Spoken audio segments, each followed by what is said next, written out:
Assalamualaikum sahabat Awi Kertapati, kita kembali di Opini Awi Kertapati Channel. Kalau di dalam gambar ini muka saya agak benjol, ini memang karena sakit gigi ya, jadi sorry. Tapi ya karena memang ini sebuah tuntutan, jadi tetap kita harus terus memposting progres yang terjadi, polemik hampir tiap hari berkembang. Ya banyak juga yang ngebak, artinya nyepam nyampah doang, khususnya dari para mukibul klan Balawi. Nah, ada satu hal yang penting sekali yang perlu saya sampaikan hari ini. Jadi, sepertinya polemik nasab palsunya klan Balawi ini memang harus direstart lagi. Supaya yang ngebak-ngebak itu dari klan Balawi dan para mugibulnya itu bersih dari media sosial. Ini terbukti sekarang ini di platform sebelah, di TikTok, di Snack Video, di IG dan di Facebook, banyak sekali para mugibul ini membuat konten-konten yang dipotong-potong itu loh. Seperti kontennya Tubagus Mogi. Konten yang dibuat sebelum tesis ini berjalan, itu dipotong dengan pernyataan-pernyataan Tubagus Mogi yang sudah masuk di perdebatan polemik palsunya nasab klan Balawi. Contoh misalkan, dulu Tubagus ini memang husnudon dengan Balawi. Husnudon sekali. Jangankan Tubagus Mogi. Gus Fuad Pleret pun juga husnudon banget. Bahkan menjadi panglima muhibin klan Balawi. Apalagi Kiai Haji Madudin. Wah, Anda pasti tahu kan bagaimana Kiai Haji Madudin ini pernah membuat lagu buat Balawi. Anda pasti semua tahulah jejak digital Gus Fuad Pleret, Tubagus Mogi, dan Kiai Haji Madudin yang intinya adalah husnudon dan mempercayai klan Balawi ini sebagai durian Nabi Muhammad SAW. Ya, apa yang salah di sini? Bahwa sekarang ini dipotong-potong video itu, ya tujuannya sekali lagi bukan tujuan untuk mengedukasi, tujuannya untuk membuat semacam narasi yang itu memang benar-benar sebagai salah satu jalan keluarnya.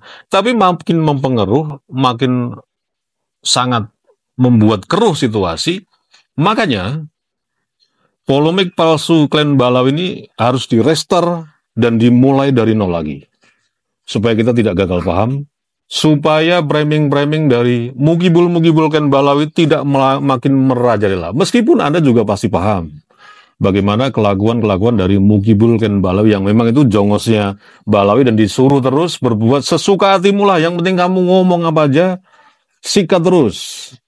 Kemungkinan instruksi dari Balawi kepada mugibul seperti itu. Nah, kalau Gus Fuad Pleret, Tubagus Mogi, dan Kiai Haji Madudin pada waktu mungkin 2-3 tahun yang lalu, 4 tahun yang lalu, itu mempercayai berhusnudon klan Balawi itu adalah durian Nabi.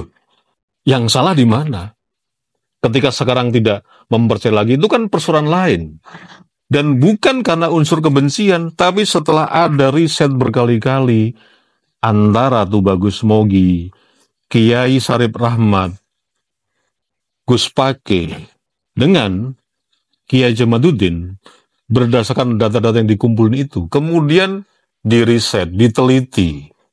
Nah, ini memang perlu juga narasumbernya Kiai Haji Madudin, Tubagus Mogi, Gus Pake, Kiai Sarip Rahmat, dan Gus Fuad Pleret. Tapi ini hanya prolog saja bahwa hari ini banyak konten-konten yang mencocologi video lama Gus Fuad Pleret, video lama Tubagus Mogi, Kiai Haji Madudin, dan lain sebagainya. Tujuannya hanya memframing saja. Kan artinya begini, mereka dulu kan percaya dengan Balawi, kenapa sekarang tidak? Nah, tidak kepercayaan itu jelas ada dasarnya, bukan karena emosional, bukan karena asumsi pribadi, tapi dari banyaknya referensi-referensi yang itu diteliti oleh Kiai Haji Madudin, dilengkapi juga dengan filologi Dr. Manekem Ali, dan juga terus ditelusuri oleh Kiai Haji Nur Iya. Makanya, ya, makanya, ya, ketika tidak percaya ini bukan berdasarkan emosional atau atas dasar kebencian, tapi memang benar-benar menggunakan referensi, menggunakan data. Tapi sekali lagi kan, klan Ba'alawi menyuruh para mugil-mugilnya ini untuk meneriakkan, untuk menggaungkan, untuk menarasikan bahwa pembegal-pembegal nasab itu adalah unsurnya kebencian. Kan seperti itu. Nah, ini Anda harus benar-benar cermat, teliti, dan hati-hati sekali dalam menyikapi konten-konten yang dibuat oleh para mukibul klan Ba'alawi yang sengaja itu memang memframing saja, nyepam saja, nyampah saja, ngebak saja di media sosial. Selanjutnya, tergantung Anda bagaimana mensikapi dan mempunyai pikiran yang kritis mengenai banyaknya konten-konten yang memang sengaja di-framing oleh mukibul klan Ba'alawi. Terima kasih. Wassalamualaikum warahmatullahi wabarakatuh.